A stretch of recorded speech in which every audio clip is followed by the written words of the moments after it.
송파구의 박은수 님이 보내주신 듣고도 믿기지 않는 기적 같은 이야기입니다. 그녀의 통쾌한 인생 역전극 궁금하시죠? 지금 바로 시작합니다. 한 여자가 돌밭을 미친 듯이 땅을 파고 있습니다. 그때 번쩍이는 수입세단 세대가 먼지를 일으키며 도착합니다. 어머, 저 꼴 좀 봐. 전직 백화점 사모님이 이제는 산속에서 무덤을 파고 있네. 은수야, 거기가 네가 죽어서 묻힐 자리니?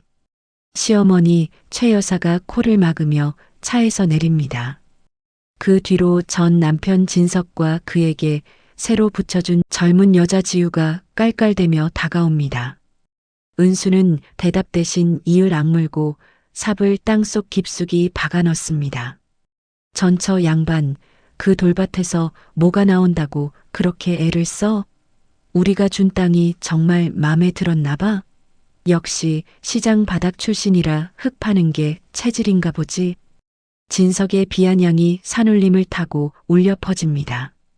지우는 은수가 정성껏 쌓아둔 돌탑을 구두굽으로 무너뜨리며 비웃습니다. 언니, 불임이라 애도 못 낳더니 정신이 나갔나 봐? 불쌍해서 어쩌나. 여기는 물 한 방울 안 나오는 저주받은 돌산인데. 그 순간이었습니다. 은수가 마지막 힘을 다해 삽을 내리꽂자 지면이 미세하게 진동하기 시작합니다. 지표면이 갈라지더니 눈부신 뜨거운 액체가 폭포처럼 솟구쳐 올랐습니다. 이게 뭐야? 뜨거워. 아. 은수를 비웃으며 다가왔던 세 사람의 머리 위로 황금 온천수가 쏟아부어집니다. 명품 가방과 샴페인 잔은 순식간에 거센 물살에 휩쓸려 내려갔고 기고만장하던 최 여사와 진석, 지우는 뜨거운 온천수에 젖어 비명을 지르며 산비탈 아래로 굴러 떨어집니다. 살려줘. 은수야, 살려줘.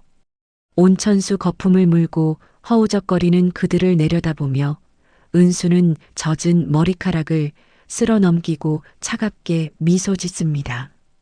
어머니, 제가 말씀드렸죠. 이 땅이 저를 살릴 거라고. 이제 당신들이 내 인생에 뿌린 소금, 이 뜨거운 물로 다 씻어내 드릴게요.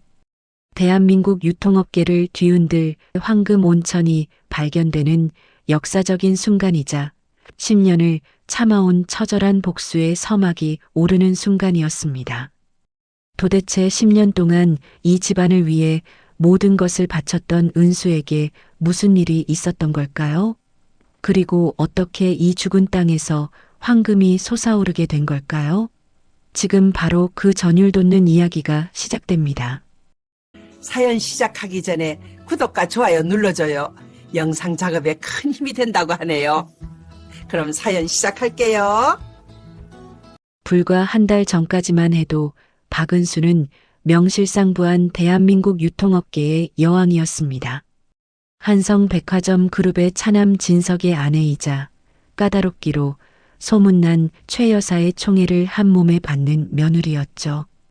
은수가 백화점 명품관과 식품관 총괄 맡은 이후 한성백화점의 매출은 매년 200% 이상 성장했습니다.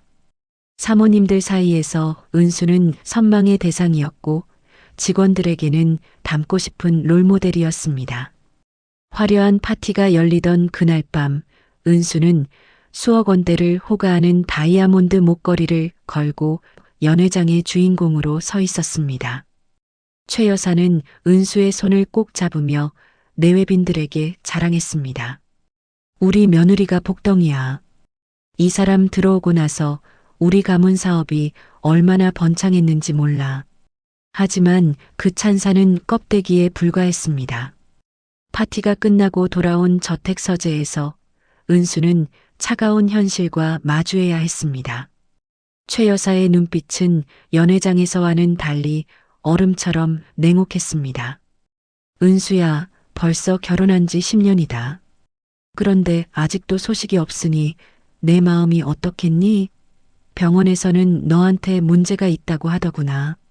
어머니, 그건 진석 씨랑 더 노력해보겠다고 말씀드렸잖아요.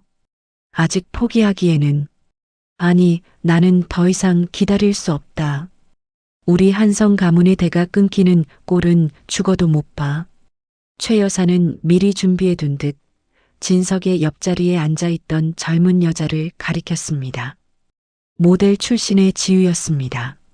진석은 은수의 시선을 피하며 지우의 어깨를 감싸 안았습니다. 은수야, 미안해. 지우가 내 아이를 가졌어. 어머니 뜻도 있고 나도 이제는 내 핏줄이 필요해. 은수의 머릿속이 하얗게 비워졌습니다. 배신감에 몸이 떨렸지만 더 큰 함정이 기다리고 있었습니다. 최 여사는 테이블 위에 두툼한 서류 뭉치를 내던졌습니다. 그리고 이건 네가 지난 3년간 백화점 공금을 유통업체들과 짜고 빼돌린 증거들이다. 비자금 계좌가 내 이름으로 되어 있더구나. 네. 어머니, 그게 무슨 말씀이세요? 저는 단 한 푼도 가문에 해가 되는 짓을 한 적이 없습니다. 이건 모함이에요. 은수가 서류를 확인하자 평소 은수를 따르던 백화점 전략팀장과 은수의 이름으로 주고받은 은밀한 메시지, 그리고 거액의 돈이 입금된 통장 사본이 들어 있었습니다. 모든 것이 은수가 불임 치료비를 마련하기 위해 회사 돈을 횡령했다는 시나리오로 짜여 있었습니다. 아니라고 발뺌해봤자 소용없다. 이미 검찰에 넘길 준비는 다 끝냈으니까. 조용히 이혼 서류에 도장 찍고 나가면 횡령죄는 덮어주마. 하지만 거부한다면 너는 평생 감옥에서 썩게 될 거야. 진석은 한술 더 떠서 은수의 손가락에서 결혼 반지를 강제로 빼앗았습니다. 당신 같은 범죄자한테 우리 가문 반지는 어울리지 않아.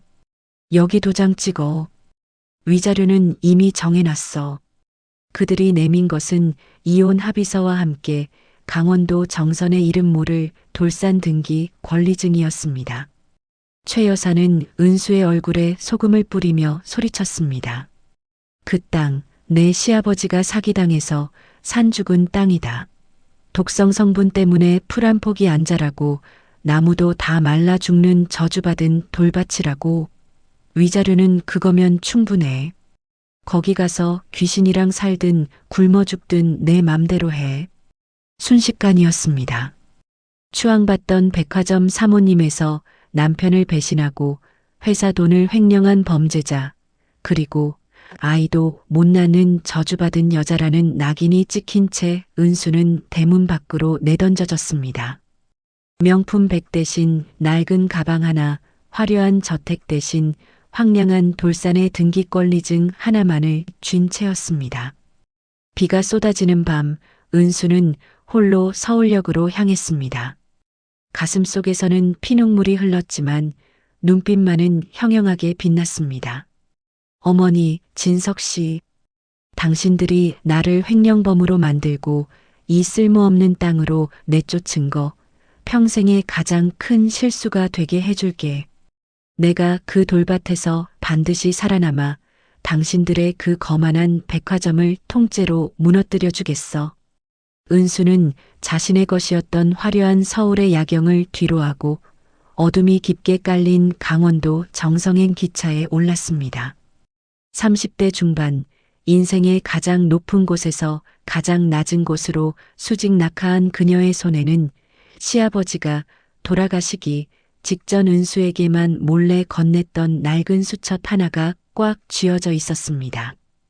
그 수첩 첫 장에는 이런 글귀가 적혀 있었습니다.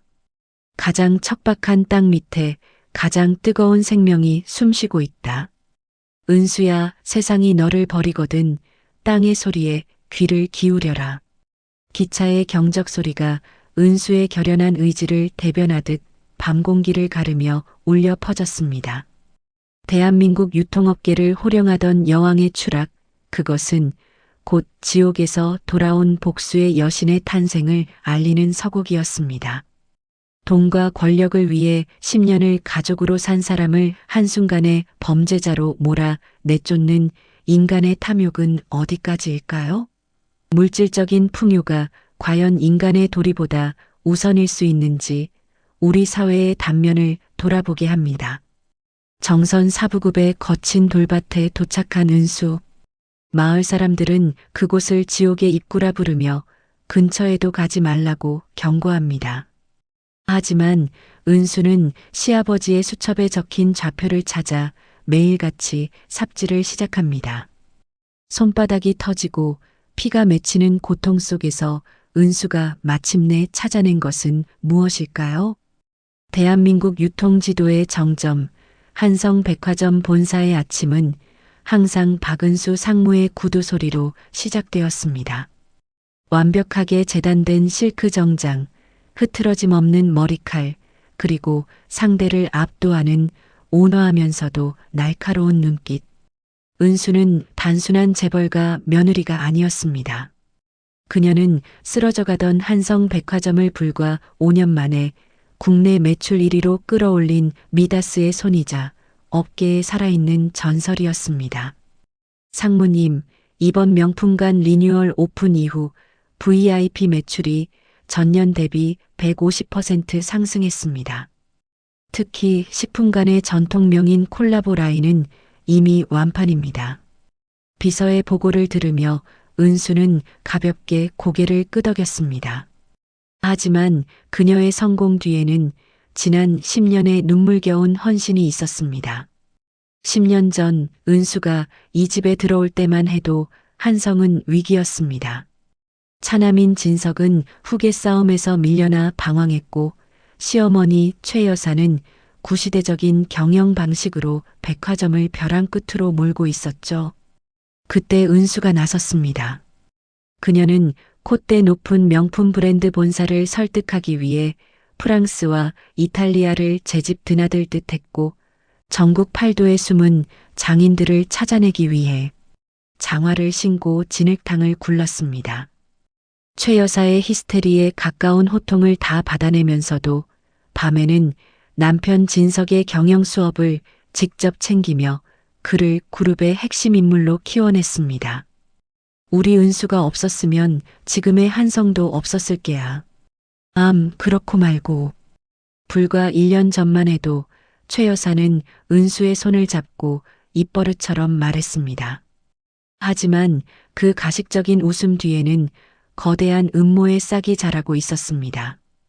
은수가 승승장구할수록 그리고 한성백화점이 그녀의 이름으로 빛날수록 최 여사의 소유욕과 질투심은 독이 되어 쌓여갔습니다. 결정적인 불꽃을 당긴 것은 바로 후계 문제였습니다. 어머니, 진석 씨랑 검사도 받아보고 노력하고 있어요. 조금만 더 시간을 주세요. 은수의 간절한 말에 최 여사는 찻잔을 내려놓으며 차갑게 대꾸했습니다. 시간? 10년을 기다렸다. 네가 한성의 안주인 노릇을 하는 건 우리 가문이 대를 잇기 위함이지 내 잘난 사업 수완이나 뽐내라고 둔 게 아니야. 아이를 못 낳는 나무는 땔감으로나 쓰는 법이다. 그날 이후 은수의 주변 공기가 바뀌기 시작했습니다. 믿었던 직원들이 정보를 차단하기 시작했고 남편 진석은 외박을 일삼으며 은수를 투명 인간 취급했습니다. 그리고 어느 날 은수의 집무실로 검찰 수사관들이 들이닥쳤습니다. 박은수 상무 되시죠? 백화점 공금 500억 횡령 및 비자금 조성 혐의로 긴급 체포합니다. 벼락 같은 소리였습니다. 은수는 결백했습니다. 하지만 수사관들이 내민 증거는 완벽했습니다. 은수의 인감이 찍힌 이중계약서, 은수의 비밀 계좌로 입금된 거액의 리베이트 자금, 심지어 은수가 업체 관계자와 짜고 돈을 빼돌리라고 지시했다는 녹취 파일까지 터져 나왔습니다. 아니에요. 이건 다 조작입니다. 제가 왜 우리 회사를 상대로 이런 짓을 하겠습니까? 절규했지만 아무도 믿어주지 않았습니다. 아니, 믿고 싶어 하지 않았습니다.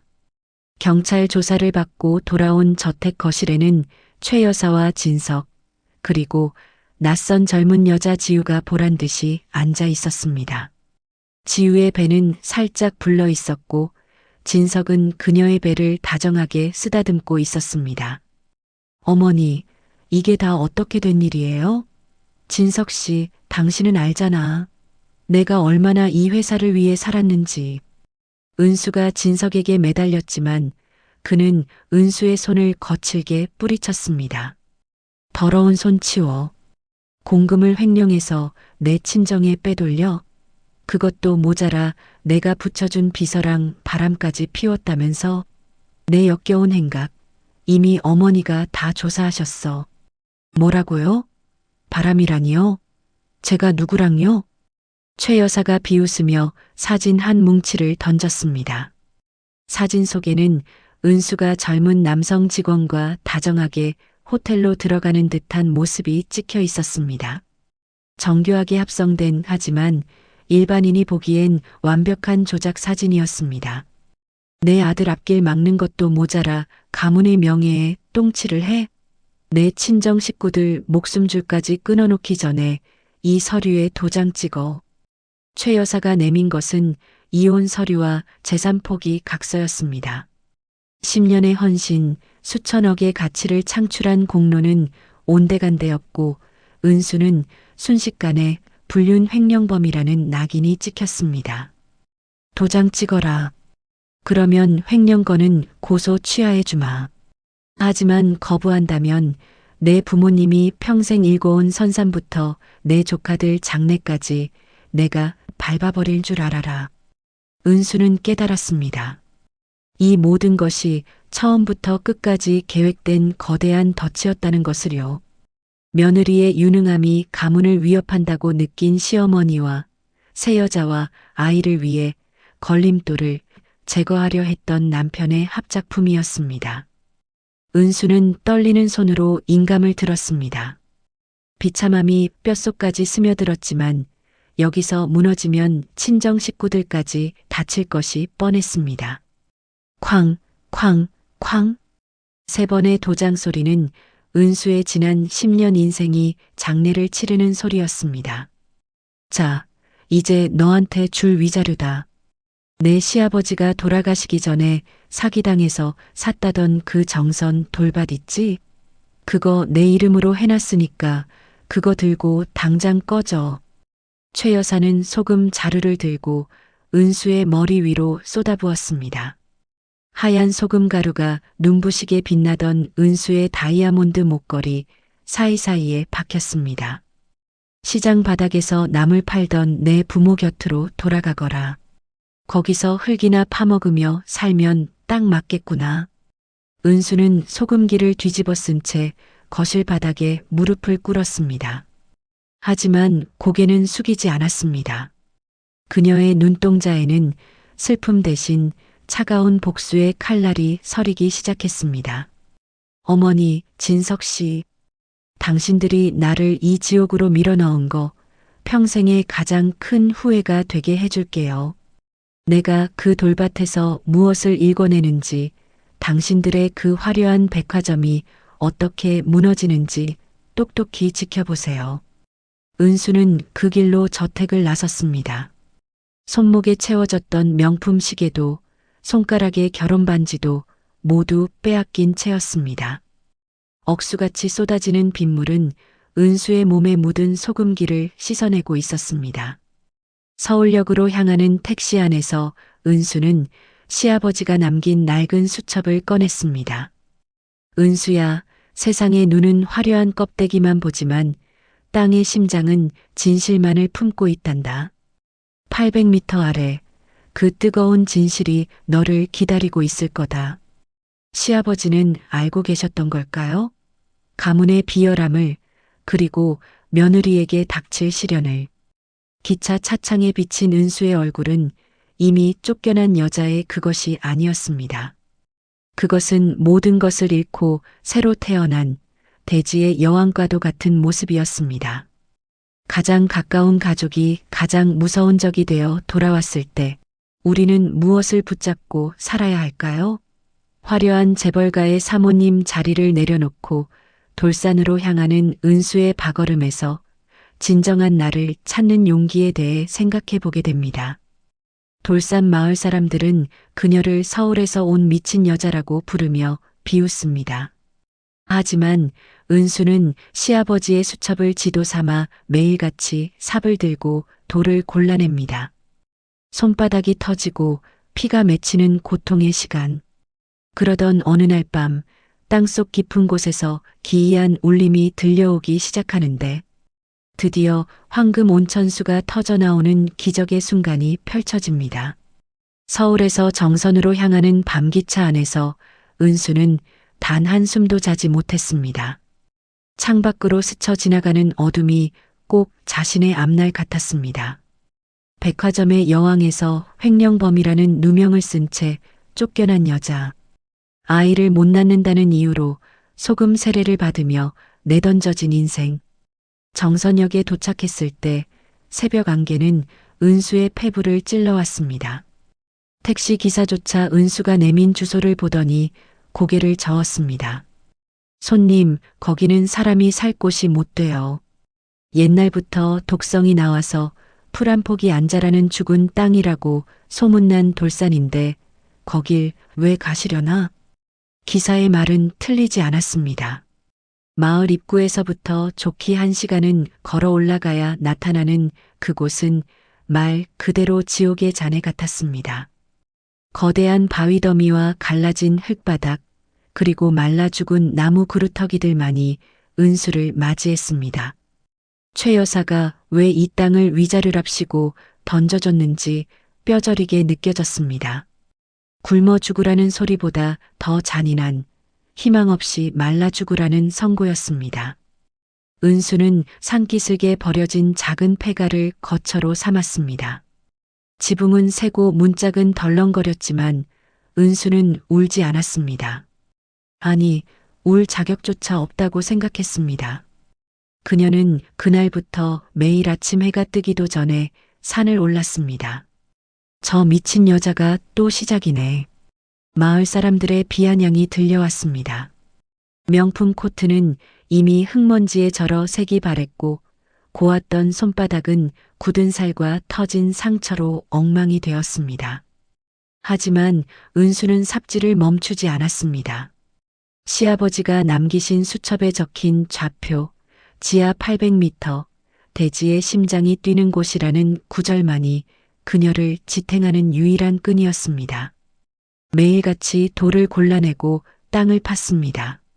삽질 한 번에 시어머니 최 여사의 모욕을 묻었고 삽질 2번에 남편 진석의 배신을 깎아냈습니다. 손톱이 빠지고 피가 맺혀 장갑이 빨갛게 물들어도 은수는 삽을 놓지 않았습니다.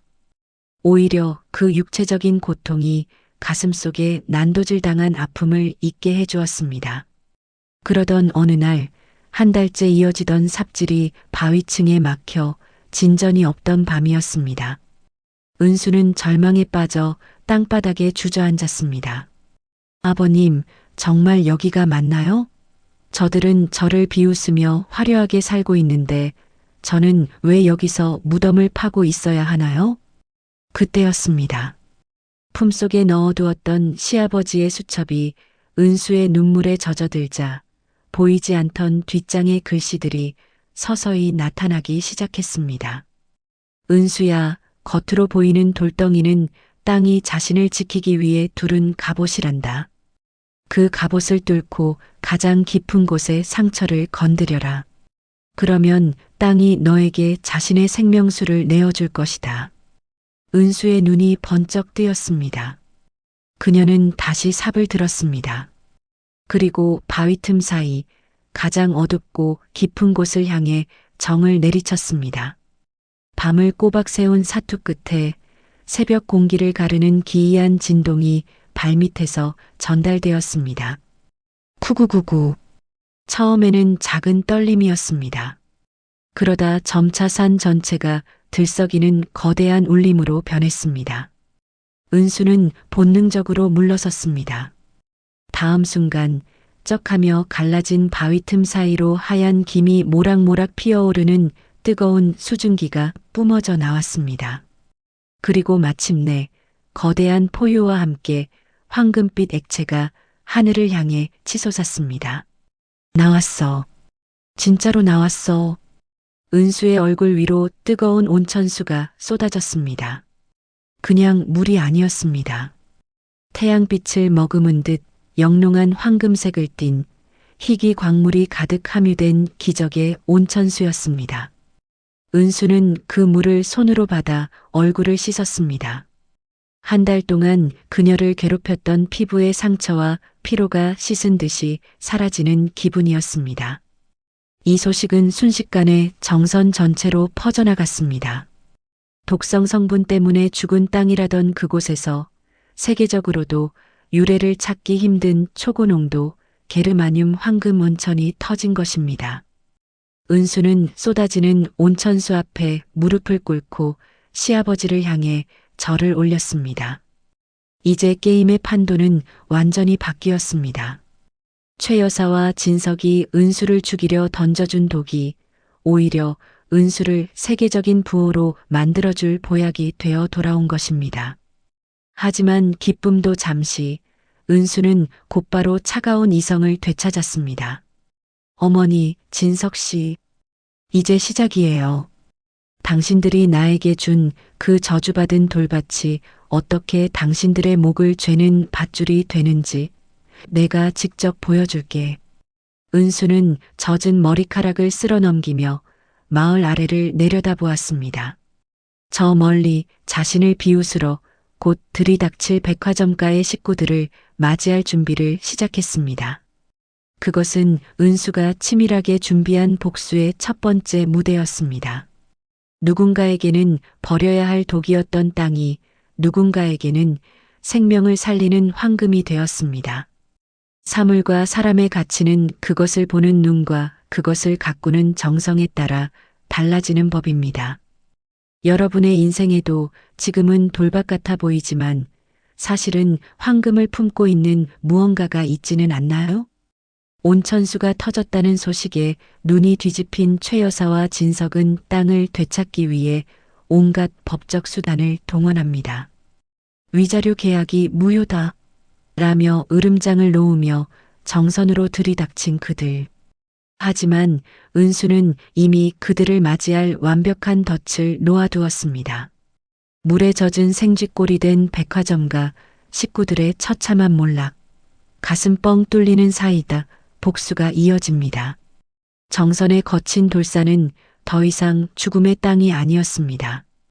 은수의 삽끝에서 터져나온 것은 단순한 물이 아니라 대지가 1만 년 동안 품어온 생명의 정수였습니다. 하늘 높이 솟구친 물줄기는 태양빛을 받아 눈부신 황금빛으로 산자락을 물들였습니다. 은수는 온몸으로 그 뜨거운 물줄기를 맞았습니다. 고온임에도 불구하고 피부에 닿는 느낌은 비단결처럼 부드러웠습니다. 10년 동안 시댁의 온갖 구박을 견디며 생긴 마음의 화병이 그리고 한 달간 돌밭을 일구며 생긴 육체의 상처가 이 황금빛 물줄기 한 번에 씻겨 내려가는 듯한 기적이 일어났습니다. 이건 그냥 온천이 아니야. 은수는 직감했습니다. 시아버지가 남긴 수첩 속에 적혀 있던 지하 800m의 비밀이 무엇인지 말입니다. 그녀는 솟구치는 물을 한 모금 마셔보았습니다. 쌉싸름하면서도 끝맛이 달콤한 희귀 미네랄이 응축된 맛이었습니다. 그때였습니다. 마을 이장허 노인이 숨이 턱 끝까지 차오른 채 달려왔습니다. 그의 뒤에는 지질학자로 보이는 노신사가 동행하고 있었습니다. 은수 씨, 정말로 터진 거야? 최 회장님이 말했던 그 기적이 정말로. 허 노인은 솟구치는 황금빛 물줄기를 보며 대지에 무릎을 꿇고 통곡했습니다. 동행한 지질학자는 떨리는 손으로 물을 채취해 휴대용 검사 장비에 넣었습니다. 잠시 후 장비에서 신호음이 울리자 그의 눈이 휘둥그레졌습니다. 이건 기적입니다. 게르마늄 함량이 세계 최고 수준이에요. 게다가 희귀 광물인 셀레늄과 천연 바나듐까지 섞여 있습니다. 이건 그냥 온천수가 아니라 액체 황금 그 자체입니다. 이 한 방울이 웬만한 명품 화장품 한 병보다 비쌀 겁니다. 그의 외침이 산울림을 타고 퍼져나갔습니다. 10조? 아니, 개발 가치에 따라서는 100조가 넘어갈 수도 있는 천문학적인 가치였습니다. 한편 온천수 세례를 받고 산비탈 아래에서 겨우 정신을 차린 최 여사와 진석은 이 대화를 듣고 눈 뒤집힐 듯한 충격에 빠졌습니다. 최 여사는 젖은 옷을 추스르지도 못한 채 은수에게 달려들었습니다. 박은수, 이거 당장 멈춰. 이 땅 원래 우리 가문 거야. 위자료 계약 취소야. 너 이거 사기친 거지? 이 땅 밑에 온천 있는 거 알고 도장 찍게 한 거지. 최 여사의 비열한 외함에 은수는 차가운 눈빛으로 응수했습니다. 어머니, 잊으셨나요? 독성이 나와서 풀 한 폭이 안 자라는 죽은 땅이니 거기 가서 굶어 죽으라고 소금 뿌리며 저를 내쫓으셨던 분은 바로 어머니셨습니다. 이 땅은 이제 법적으로 완벽하게 제 소유입니다. 진석 또한 지우의 팔을 뿌리치고 은수 앞에 섰습니다. 은수야, 그래도 우리가 정이 있지. 이건 너무하잖아. 우리 백화점이 요즘 얼마나 힘든데 이 온천만 있으면 우리 다시 시작할 수 있어. 내가 지우랑 정리할게. 응? 다시 우리 집으로 들어와. 은수는 진석의 뺨을 향해 망설임 없이 손을 휘둘렀습니다. 찰싹하는 소리가 온천수가 솟구치는 소음 속에서도 명확하게 울렸습니다. 10년 동안 당신을 위해 내 영혼까지 바친 결과가 횡령범 누명이었어. 수준 차이 난다며 시장 비린내 난다고 나를 짐승처럼 버린 건 당신이야. 이제 와서 이 황금물이 탐나니까 다시 합치자고. 당신이라는 인간 정말 구역질나. 은수는 미리 준비해둔 녹음기와 카메라를 꺼내 들었습니다. 이미 보았던 그들의 추태는 모두 기록되고 있었습니다. 은수는 비즈니스의 여왕답게 한치의 빈틈도 허용하지 않았습니다. 그녀는 즉석에서 허 노인을 관리인으로 임명하고 지질학자에게 공식 감정서 작성을 의뢰했습니다. 어머니, 진석 씨, 돌아가서 전해드리세요. 조만간 한성 백화점이 어떻게 무너지는지, 이 황금 온천수가 어떻게 당신들의 숨통을 끊어놓는지 똑똑히 보여드리겠다고요. 은수의 선전포고와 함께 황금빛 온천수는 더욱 거세게 뿜어져 나왔습니다. 마치 은수의 분노를 대변하듯, 그리고 새로운 여왕의 탄생을 축복하듯 말입니다. 모든 것을 잃었던 여자가 대지의 여왕으로 부활하는 순간 하늘에는 영롱한 무지개가 피어올랐습니다. 버려진 돌밭에서 황금을 찾아낸 것은 단순한 운이었을까요? 아니면 은수의 멈추지 않는 삽질이 만든 기적이었을까요? 우리 인생에서도 남들이 다 죽은 땅이라고 말하는 곳에 나만의 황금이 숨겨져 있지는 않을지 생각해 보게 합니다. 은수의 땅이 세계적인 온천 휴양지로 개발되자 전국의 투자자들이 줄을 서기 시작합니다. 반면 파산 위기에 몰린 시댁 식구들은 비리와 세무조사라는 폭풍 앞에 서게 되죠. 이제 은수는 당하고만 있던 며느리가 아닙니다. 백화점을 통째로 인수하려는 은수의 거대한 계획이 펼쳐집니다. 정선의 돌산에서 황금 온천수가 터져나왔다는 소식은 단 하룻밤 사이에 대한민국을 넘어 전 세계로 퍼져나갔습니다. CNN과 BBC 같은 외신들은 동양의 신비로운 황금 치유수라며 대대적으로 보도했고, 정선 사부급에 그 척박했던 돌산은 순식간에 전 세계 투자자들이 몰려드는 노다지로 변했습니다. 은수는 더 이상 삽을 들 필요가 없었습니다. 그녀의 앞에는 세계적인 리조트 체인들과 거대 자본들이 백지 수표를 들고 줄을 섰습니다. 하지만 은수는 서두르지 않았습니다. 그녀는 백화점 경영 시절 익혔던 치밀한 사업 수완을 발휘하기 시작했습니다. 온천 성분 분석 결과가 나오자마자 전 세계에 특허를 출원했고 황금 온천 리조트라는 독자 브랜드를 설립했습니다. 마을 이장허 노인과 마을 사람들은 은수의 든든한 우방이 되었습니다. 은수는 온천 수익의 상당 부분을 마을 발전 기금으로 내놓으며 상생의 길을 택했고 정선의 그 죽은 땅은 1년 만에 대한민국에서 가장 화려한 랜드마크로 탈바꿈하기 시작했습니다. 반면 서울의 한성백화점은 그야말로 지옥 같은 나날을 보내고 있었습니다. 최 여사와 진석은 은수를 내쫓으며 그녀가 담당하던 핵심 사업들을 억지로 차지했지만 실무 능력이 전무했던 그들의 독단적인 경영은 재앙을 불러왔습니다. 은수가 공들여 유치했던 명품 브랜드들은 하나둘 계약을 해지했고 VIP 고객들은 은수가 없는 백화점의 품격에 실망하며 발길을 끊었습니다. 가장 결정적인 타격은 그들의 탐욕에서 시작되었습니다. 은수가 온천을 발견했다는 소식에 눈이 뒤집힌 최 여사는 정선 땅을 되찾기 위해 무리하게 사채까지 끌어다 쓰며 대형 로펌을 선임해 소송을 걸었습니다. 하지만 법원의 판결은 냉혹했습니다. 본 토지 양도 계약은 정당한 절차에 의해 이루어졌으며 원고 측이 주장하는 기망 행위는 근거가 부족함. 또한 피고 박은수가 해당 토지를 일구어 온천을 발견한 노력은 소유권 행사의 정당한 결과임. 패소 소식과 함께 한성백화점의 주가는 곤두박질 쳤습니다. 설상가상으로 은수를 모함하기 위해 조작했던 횡령 및 비자금 건이 부메랑이 되어 돌아왔습니다. 은수가 미리 확보해 두었던 내부 고발 자료와 시아버지가 남긴 비밀 장부들이 국세청과 검찰에 전달된 것입니다. 사실 은수가 횡령했다던 그 거액의 돈은 최 여사가 개인적인 사치와 지유에게 줄 뒷돈을 마련하기 위해 은수의 명의를 도용한 것이었습니다.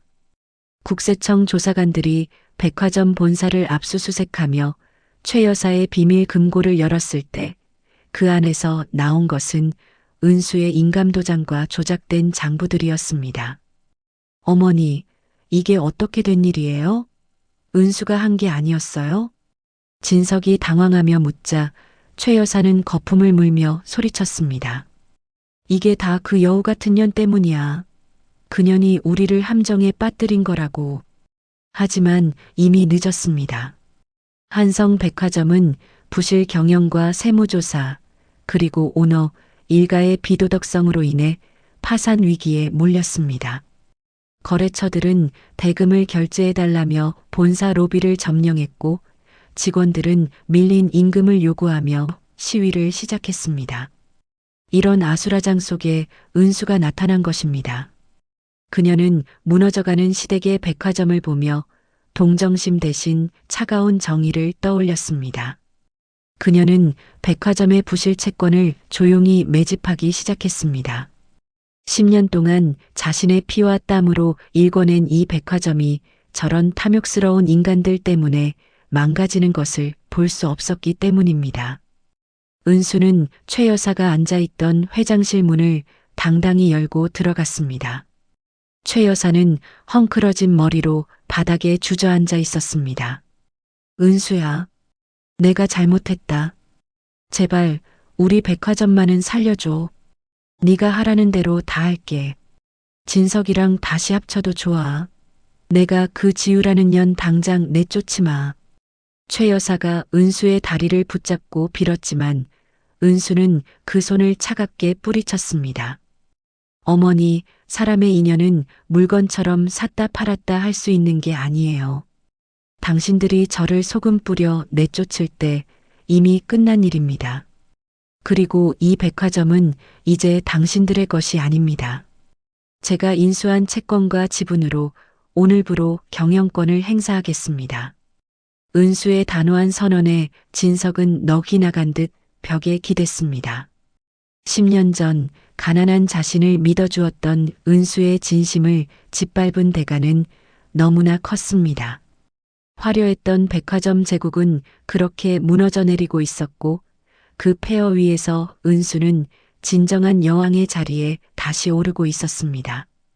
자신이 판 함정에 스스로 빠진다는 자승자박이라는 말이 있습니다.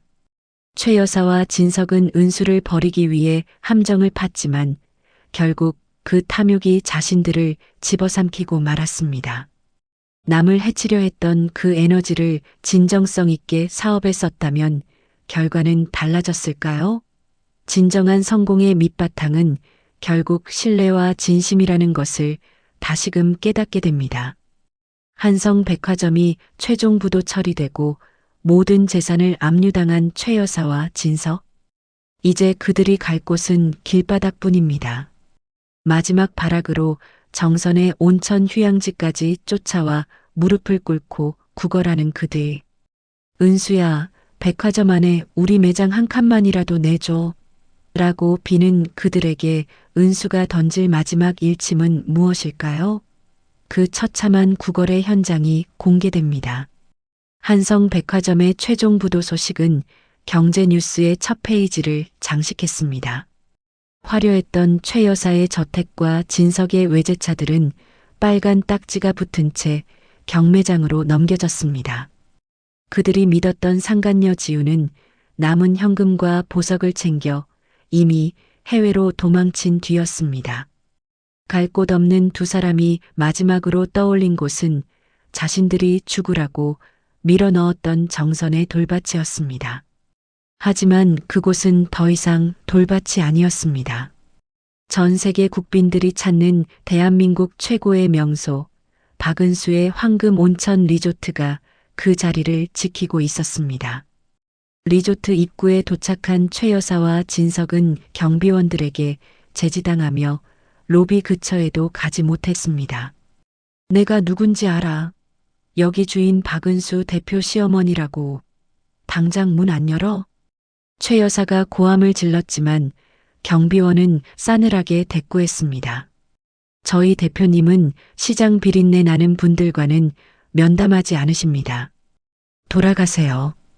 그 말은 예전에 진석이 은수에게 내뱉었던 모욕이었습니다. 잠시 후 로비의 육중한 문이 열리며 은수가 나타났습니다. 1년 전 소금을 뒤집어 쓰고 쫓겨나던 며느리가 아니었습니다. 기품 있는 실크 드레스와 은은하게 빛나는 진주 목걸이를 한 범접할 수 없는 아우라의 경영자였습니다. 최 여사는 은수를 보자마자 바닥에 엎드렸습니다. 은수야, 내가 죽을 죄를 지었다. 그 횡령 서류도 다 내가 꾸민 거야. 진석이 이놈이 너를 모함하자고 꼬드겼단다. 나는 그저 내 아들 앞길 망칠까봐 겁이 나서 그랬어. 옆에 있던 진석도 은수의 바짓가랑이를 붙잡고 늘어졌습니다. 여보, 나 한 번만 용서해줘. 지우 그년한테 속아서 제정신이 아니었어. 나 아직 당신 사랑해. 우리 다시 시작하자. 당신 리조트 안에 우리 백화점 매장 한 칸만 내주면 내가 평생 당신 발 닦으며 살게. 은수는 진석의 손을 구두 끝으로 지그시 밟았습니다. 10년 전 그가 자신의 자존심을 밟았던 그 느낌 그대로였습니다. 당신이 사랑하는 건 내가 아니라 이 땅 밑에서 나오는 황금물이겠지. 당신들이 저를 버렸을 때 이 땅은 죽은 땅이라고 했죠? 죽은 땅에서 나온 물이 어떻게 당신들을 살리겠어요? 은수는 비서가 들고 온 바구니에서 소금 한 주먹을 집어 최 여사의 머리 위로 천천히 뿌렸습니다. 이거 먹고 떨어지세요. 어머니가 제 인생에 뿌리신 소금, 이제는 제가 돌려드릴게요. 우리 리조트에는 당신들 같은 오물이 들어올 자리는 없습니다. 당장 끌어내세요. 보안 요원들이 두 사람을 끌고 리조트 밖 진흙탕으로 내던졌습니다. 최 여사는 바닥에 주저앉아 흙을 쥐어뜯으며 통곡했습니다. 10년의 헌신을 배신으로 갚았던 자들의 최후는 이토록 처참하고 구차했습니다. 은수는 뒤돌아보지 않고 리조트 안으로 걸어 들어갔습니다. 그녀의 발걸음마다 승리의 환호성이 터져나오는 듯 했습니다. 정선의 찬바람조차 이제는 은수의 성공을 축하하는 따뜻한 응원처럼 느껴졌습니다. 남을 해치려 파놓은 구덩이에 결국 자신이 빠진다는 옛말이 하나도 틀리지 않았습니다. 며느리의 진심을 짓밟고 재산까지 가로채려 했던 시댁의 말로는 결국 길바닥에서의 구걸이었습니다. 여러분은 인생에서 이토록 통쾌한 인과응보를 보신 적이 있나요? 진실은 결국 밝혀지고 선한 끝은 있다는 믿음이 여러분의 오늘을 지탱해 주길 바랍니다. 모든 복수가 끝난 후 은수의 곁에는 진정으로 그녀를 지지해 주었던 마을 사람들과 뒤늦게 밝혀진 친정의 가슴 아픈 사연이 기다리고 있습니다. 한편 해외로 도망쳤던 상간녀 지우의 충격적인 근황과 길바닥 노숙자로 전락한 전 남편 진석의 마지막 모습, 은수가 일궈낸 황금 온천의 진정한 의미가 무엇인지 대단원의 결말이 펼쳐집니다. 정선 산골짜기에서 황금 온천이 터지고 1년이라는 시간이 흘렀습니다. 은수의 삶은 천지개벽이라도 한 듯 달라져 있었습니다. 그녀가 세운 온천 리조트는 이제 전 세계인이 주목하는 최고의 휴양지가 되었고, 은수는 대한민국을 넘어 세계제약협회에서도 명예회원으로 선정될 만큼 저명한 기업인이 되었습니다. 하지만 은수에게 이 성공보다 더 소중한 것은 30년 평생 한 번도 가져보지 못했던 진짜 가족을 찾은 일이었습니다. 은수가 돌밭에서 삽질을 하며 피눈물을 흘릴 때 그녀를 잡아준 것은 피 한 방울 섞이지 않은 마을 사람들이었습니다. 이장허 노인은 은수가 흠뻑 젖어 산을 내려올 때면 늘 따뜻한 차를 내주며 그녀의 이야기를 들어주었습니다. 마을 아주머니들은 은수가 끼니를 거를까봐 갓 지은 밥과 나물을 날랐고, 은수는 그 밥상머리에서 10년 동안 백화점가 사모님으로 살며 단 한 번도 느껴보지 못한 따스함을 느꼈습니다. 은수야, 이제 서울 안 가도 되지? 여기가 내 집이고 우리가 내 가족이야. 마을 사람들의 이 한마디에 은수는 그동안 맺혔던 가슴 속 응어리가 녹아내리는 것을 느꼈습니다. 30년 동안 식모라고 불리고 쫓겨날 때 온갖 욕설을 들으며 이름조차 잃어버렸던 그녀에게 이들은 다시 박은수라는 이름을 돌려주었습니다. 반면 은수를 버리고 화려한 미래를 꿈꿨던 진석과 시어머니 최 여사의 말로는 참혹했습니다.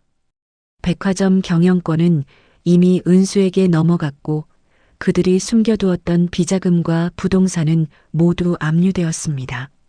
그들이 가장 믿었던 새 여자 지우는 이미 모든 현금과 보석을 챙겨 해외로 도망친 뒤였습니다. 하지만 지우 또한 업보를 피하지 못했습니다. 공항에서 붙잡힌 그녀는 횡령 혐의로 외국 감옥에 갇혀 평생 입던 명품 대신 수관복을 입고 감옥 청소를 하며 살게 되었습니다. 진석은 더 비참했습니다. 전 재산을 잃고 길바닥으로 나앉은 그는 매일 같이 술에 취해 은수의 리조트 주변을 서성였습니다. 한때 자신이 비웃으며 던져준 그 돌밭이 이제는 자신의 목숨줄을 쥐고 있다는 사실이 그를 미치게 만들었습니다. 그는 면회를 신청하며 은수에게 매달렸지만 은수는 차갑게 대답했습니다. 그런 사람 모릅니다. 제 인생에는 이제 그쪽 자리가 없어요. 결국 진석은 죄책감과 절망 속에서 정신이 온전치 못한 채 거리를 떠도는 노숙자 신세가 되었습니다. 시어머니 최 여사 또한 모든 것을 잃은 충격으로 치매에 걸려 자신이 버렸던 정선의 흙바닥에 주저앉아 흙을 씹으며 이게 다 1000억짜리 산삼이야. 내 거야. 라고 울부짖는 처량한 신세가 되었습니다. 모든 복수가 끝난 후 은수는 시아버지의 이름을 딴 무료 병원을 세웠습니다. 가난하고 아픈 노인들이 언제든 찾아와 치료받을 수 있는 곳이었습니다. 병원 개원식 날 은수는 마을 사람들과 함께 막걸리 잔을 들었습니다. 아버님 덕분에 제가 여기까지 왔습니다. 그리고 여러분 덕분에 제가 진짜 행복이 뭔지 알게 되었습니다. 은수는 이제 더 이상 뒤돌아보지 않습니다. 30년의 고통과 배신은 황금 온천수의 뜨거운 김과 함께 하늘로 흩어졌고 그녀의 곁에는 진심으로 그녀를 불러주는 따뜻한 가족들이 남았습니다. 사람이 사람을 버려도 하늘은 정직한 땀방울을 버리지 않는다는 진리를 은수는 자신의 인생으로 증명해 보였습니다. 피를 나눈 가족이 반드시 진짜 가족은 아니라는 것을 우리는 은수의 삶을 통해 봅니다. 어려울 때 곁을 지켜준 타인이 때로는 가족보다 더 깊은 유대감을 주기도 합니다. 여러분의 곁에는 여러분의 성공이나 돈이 아닌 여러분 그 자체를 사랑해주는 진짜 가족이 있나요? 이제 은수는 자신의 성공을 사회에 환원하며 또 다른 희망을 심기 시작합니다. 악한 자는 자신이 판 함정에 스스로 빠지고 선한 자는 땅도 돕는다는 인과응보의 마지막 결말. 30년의 한을 씻어내고 대지의 여왕으로 우뚝 선 은수의 마지막 메시지가 공개됩니다. 아버님, 이제야 제 이름을 찾았습니다. 지난 10년 동안 당신의 아들에게는 무시당하는 식모였고 시어머니께는 아이 못 낳는 죄인이었으며 쫓겨날 때는 횡령범이라는 더러운 낙인이 찍혔던 그 이름. 하지만 이제는 세상 모두가 저를 박은수라 부릅니다. 강원도 정선의 황금 온천 리조트 뒷산. 그곳에는 은수가 가장 정성을 들여 가꾼 시아버지의 묘소가 자리하고 있습니다. 화려한 회장실 의자보다 수천 명의 직원이 머리를 숙이는 리조트 로비보다 은수는 이곳에 앉아 바람 소리를 듣는 시간을 가장 좋아합니다. 시아버지가 마지막 유언처럼 남겨주신 이 돌밭은 이제 대한민국을 넘어 세계가 주목하는 기적의 땅이 되었습니다. 10년의 헌신을 소금 세례로 돌려받고 쫓겨났던 그날, 은수는 자신이 이 땅에서 죽어 묻힐 거라 생각했습니다. 하지만 땅은 정직했습니다. 사람이 사람을 속이고 배신할 때도 대지는 묵묵히 은수의 피눈물을 받아내며 뜨거운 생명수를 준비하고 있었습니다. 묘소에서 내려오는 은수의 발걸음이 가볍습니다.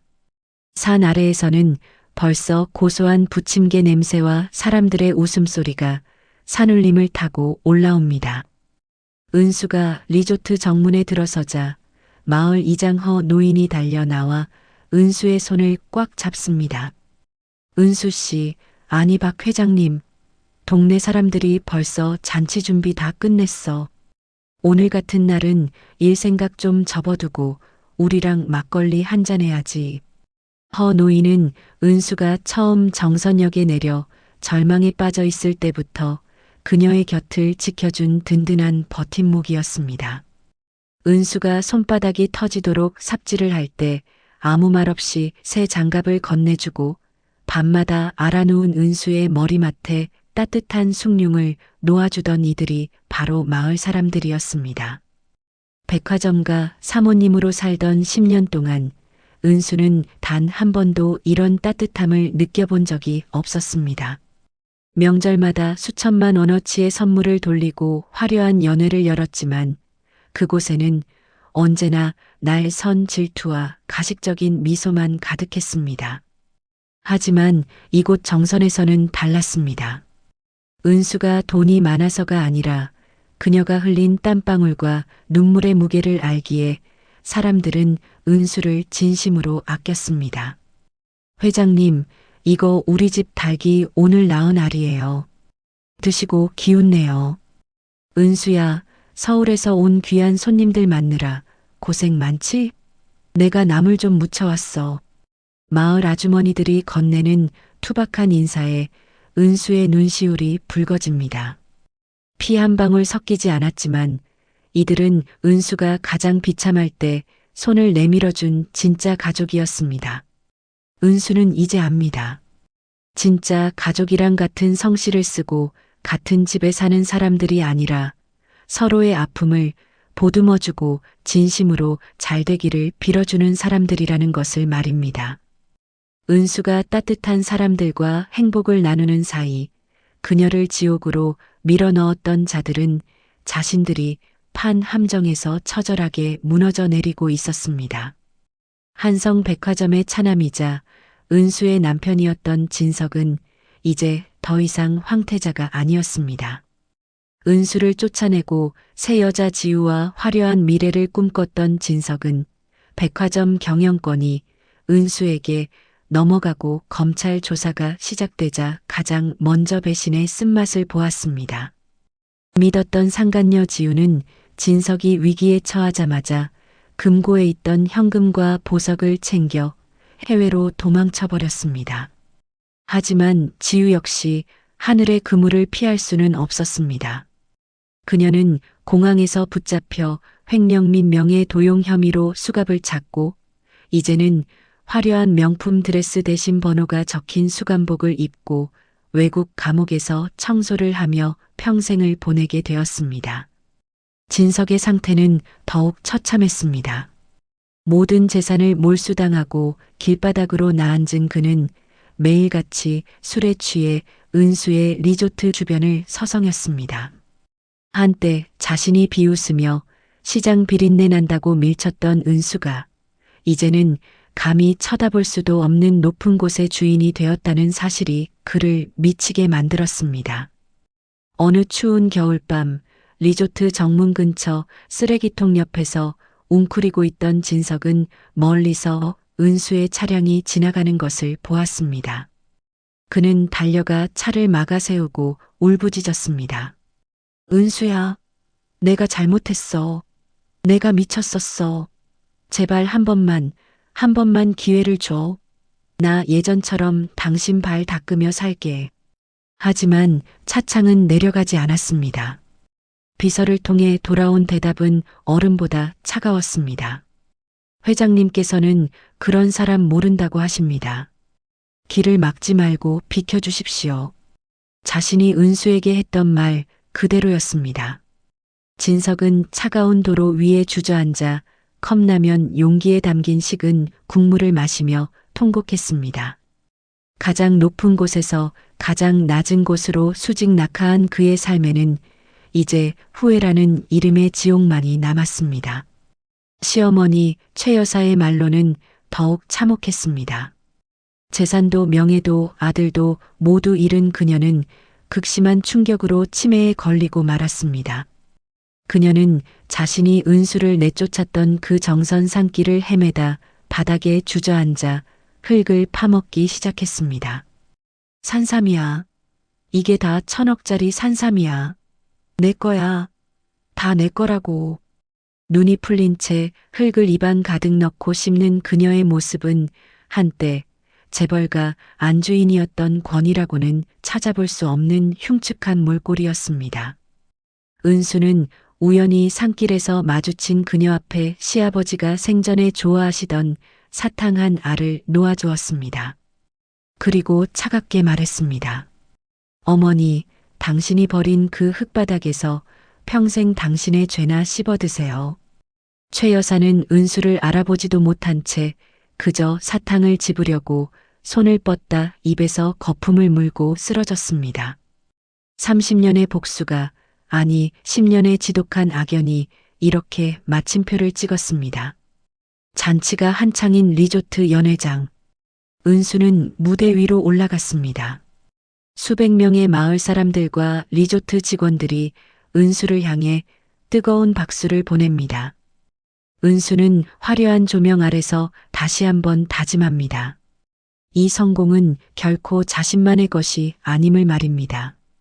은수는 그날 바로 시아버지의 이름을 딴 최도식 한방병원과 정선 시니어 센터 건립을 발표했습니다. 전 남편과 시어머니가 돈을 벌기 위해 사람들을 속일 때 은수는 사람을 살리기 위해 자신의 재산을 내놓기로 한 것입니다. 여러분, 저는 이제 더 이상 슬프지 않습니다. 저들에게 복수하기 위해 살았던 시간보다 앞으로 여러분과 함께 행복을 나눌 시간이 더 기대됩니다. 은수의 선언에 마을 사람들은 환호성을 질렀습니다. 은수는 리조트 창밖으로 정선의 산자락을 바라보았습니다. 석양에 물든 산맥은 마치 시아버지가 잘했다. 은수야라고 다독여주는 듯 따뜻한 황금빛으로 빛나고 있었습니다. 사람이 사람을 버려도 하늘은 정직한 땀방울을 버리지 않습니다. 10년의 어둠을 뚫고 솟구친 황금 온천수처럼 은수의 인생도 이제 가장 빛나는 전성기를 향해 나아가고 있습니다. 은수는 이제 압니다. 진정한 복수는 그들을 처참하게 무너뜨리는 것이 아니라 그들이 없어도 내가 완벽하게 행복해지는 것이라는 사실을 말입니다. 복수는 끝났고 은수는 자신의 이름을 찾았습니다.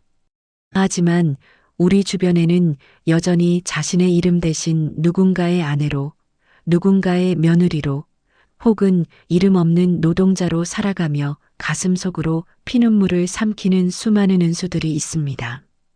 여러분은 지금 어떤 이름으로 불리고 계십니까? 세상이 당신을 무시하고 가장 가까운 사람들이 당신을 배신하더라도 절대로 잊지 마십시오. 당신의 가슴 속에도 반드시 솟구쳐 오를 황금 온천수가 잠들어 있다는 사실을 말입니다. 은수가 그 척박한 돌밭을 일구며 포기하지 않았던 것처럼 여러분도 여러분만의 돌밭을 포기하지 마십시오. 진심은 땅도 움직이고 하늘도 감동시킵니다. 오늘 은수의 이야기가 여러분의 얼어붙은 마음을 녹이는 따뜻한 온천수가 되었기를 바랍니다. 오늘의 사연은 여기까지입니다. 은수 씨의 기적 같은 역전극이 여러분께 사이다 같은 시원함과 가슴 뭉클한 감동을 드렸나요? 재벌가 며느리에서 알거지로 다시 십조가치의 온천 주인으로 우뚝 선 은수의 삶은 우리에게 분명한 메시지를 전합니다. 악한 자는 결국 자신이 판 함정에 스스로 빠지고 선한 끝은 반드시 있다는 인과응보의 진리 말입니다. 은수의 사연이 마음에 남으셨다면 댓글로 여러분의 생각을 들려주세요. 이 따뜻한 이야기가 더 많은 분에게 전해질 수 있도록 구독과 좋아요로 함께 해주신다면 여러분의 하루에도 황금 온천수 같은 행운이 가득하실 거예요. 오늘도 긴 이야기 들어주셔서 감사합니다. 저는 다음에 더 놀라운 반전의 이야기로 다시 찾아오겠습니다. 건강하고 행복한 하루 보내십시오. 감사합니다.